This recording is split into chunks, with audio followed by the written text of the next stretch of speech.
Hey guys, Insomnia here with some more AFK Arena. Today we're going to be looking at Chapter 2 of the Formation Shells. So what is a Formation Shell? The Formation Shells are hero combinations that form kind of the backbone of a team composition. So these are heroes that you can actually build a lot around using heavy CC, shields, heals, disruption, opener priorities. Beyond the basic Formation Shell, every hero included in the Formation Shell, all the other ones are actually interchangeable, so you kind of have 2 or 3 core heroes that build the Formation Shell. Everything else you can build around. Choosing the Formation Shell is the first step in building a full team formation. So as we're getting into formation building, this is the next step. If you haven't checked out any of the hero type guides, go ahead and take a look at those as we're getting into kind of more advanced formation shells. So the basic of the key formation shells is that some of the heroes are interchangeable, but the formation shells are very, very stagnant. It's the heroes that you want to keep. Remember, the decision to add or remove a hero has advantages and disadvantages depending on what their tool set is or what skills they're using. But the key heroes in the formation shells are what we build the teams on. So today we're going to be looking at a formation shell that I absolutely love, which is the Tassi Nomura shell. Tassi Nomura excels against nuking compositions. Hyper carry, those have one primary damage source, and non-twins turtle combinations. So when you look at them, they're very weak against scaling because they don't carry much DPS. They're very, very reliant on the CC aspect, which they both have multiple aspects of CC and the healing aspect, so the survivability aspect of the teams.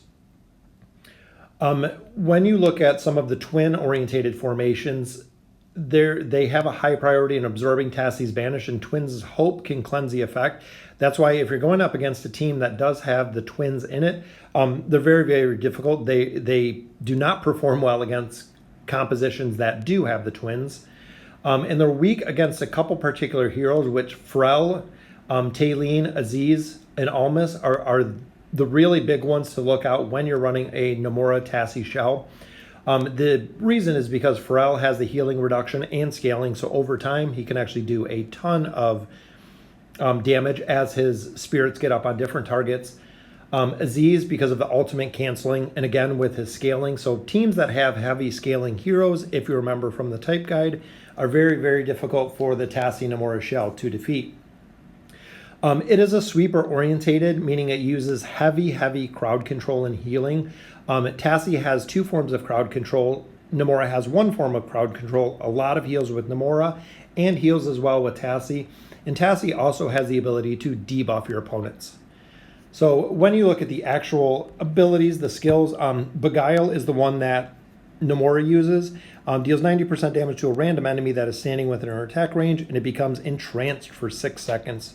So the entrancement is the very, very, very powerful CC effect. Level 3, entranced enemies now use all abilities excluding their ultimate. So when you have heroes that use abilities that do a significant amount of damage, they can use those abilities.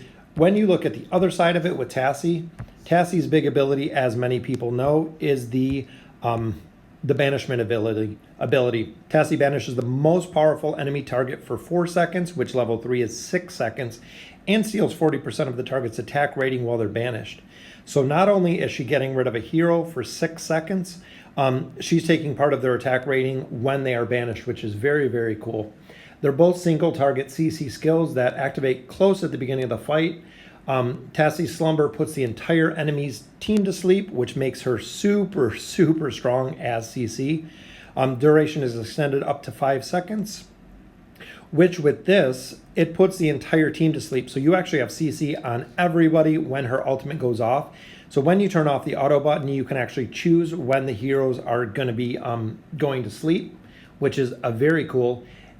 Now, coupling that while they're sleeping is Nomura's Wild Wonder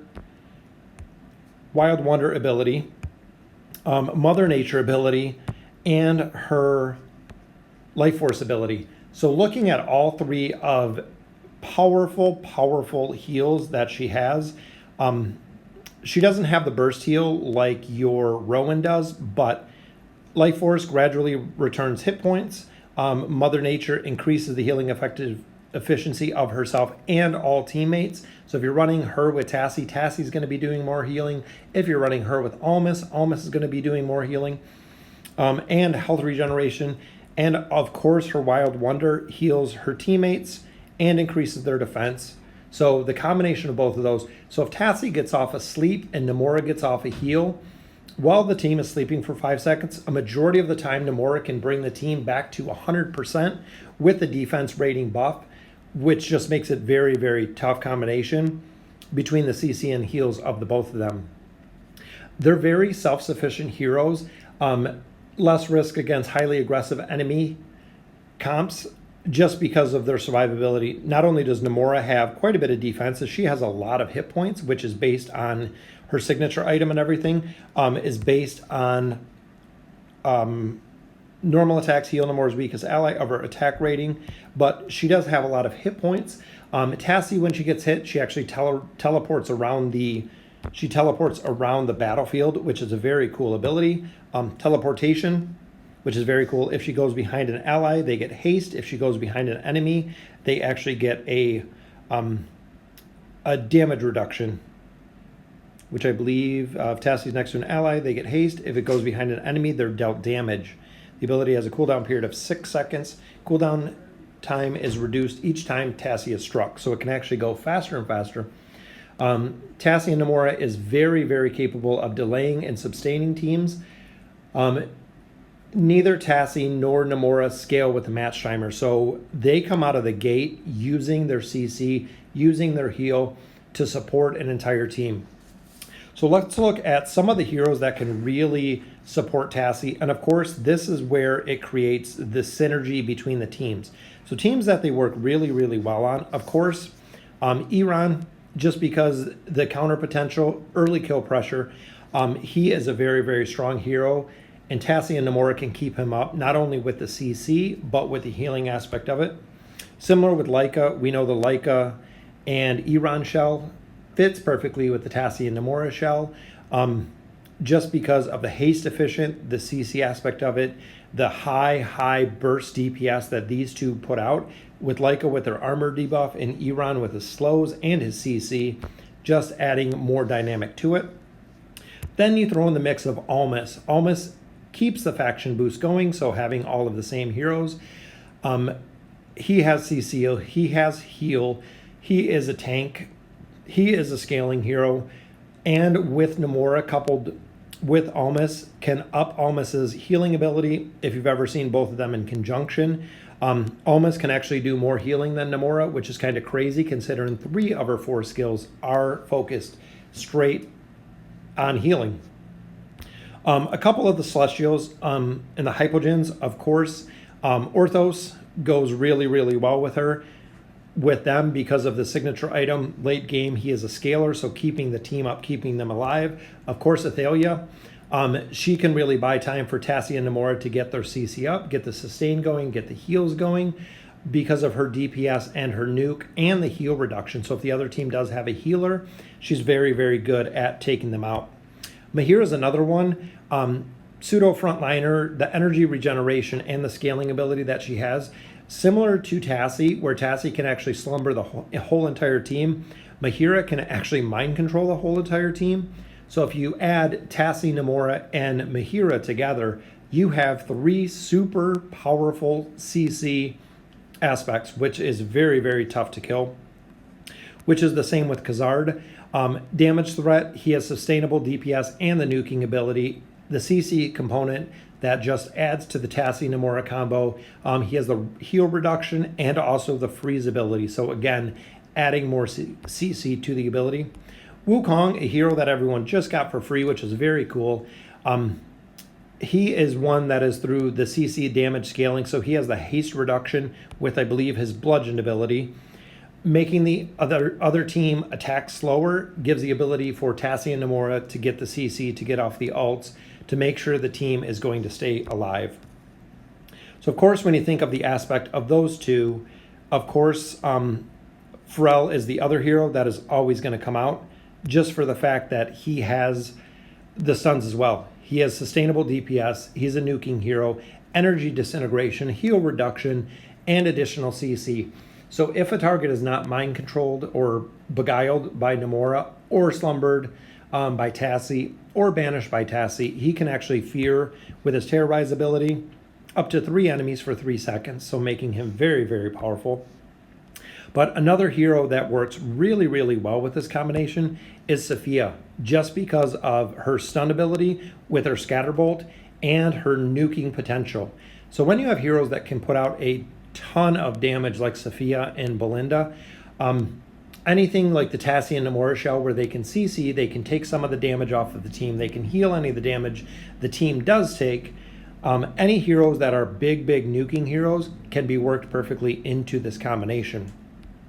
So the other two that we want to talk about from the Celestials is, of course, the twins. The CC cleanse and the haste, so making Namora and Tassie actually attack faster, in turn getting their ults off faster, make a big difference with the twins going into this combination. Same with Aziz, because he is a frontliner. He has CC, late timer scale. He has the energy regeneration. So again, on a team, he is very, very vital because he does have the mental fury. Allies recover 50 energy points every 3 seconds, which is very, very cool ability. And he can cancel ults. So where another team might have a nuking hero that's going to do a lot of damage, he can actually cancel their ult out with his ability. Which brings us to, similar to Hendrik, early CC, heavy CC, he has a stun, as well as his sacrificial shield ability, where if Tassie or Namora take enough damage to be killed, he can actually block them, trying to prolong their life, keeping them alive, so works very, very well on the team. As well as the final two that we're going to look at, of course, Gorvo, just because it does maintain the faction boost. He has early and heavy CC component, which goes hand in hand with Tassie and Namora's CC component as well. So he is a very good one to put in this team. Most of the Wilder faction does well with the Tassie Namora shell. And the final one, of course, is Cirrus. Cirrus, again, with both of his abilities, with the Dulge ability, actually knocks the enemy back, targets 3 enemies, so similar to the rest of the CC. That and his ultimate ability, so if you actually have heroes on Tassie and Namora, it has the ability to knock the enemy backwards and stun them, so they actually have to run back up to your heroes to continue doing damage if they are a melee hero. So very, very powerful combination, the Tassie Namora shell, which I absolutely love. If you've seen it on my Wilder team, it does very, very well. I got to add Tassie in there. I need her up higher on the Wilder team. But as of right now, we've been filling it in with Lorzen, which does a pretty good job. But the Tassie Namora shell is absolutely devastating if you have Iran and Leica for the burst DPS or any of the heroes that we went through. So let me know what you guys think of the formation shells. This is the second one in the guide. We got a couple more formation shells coming. And as always, thank you guys for watching.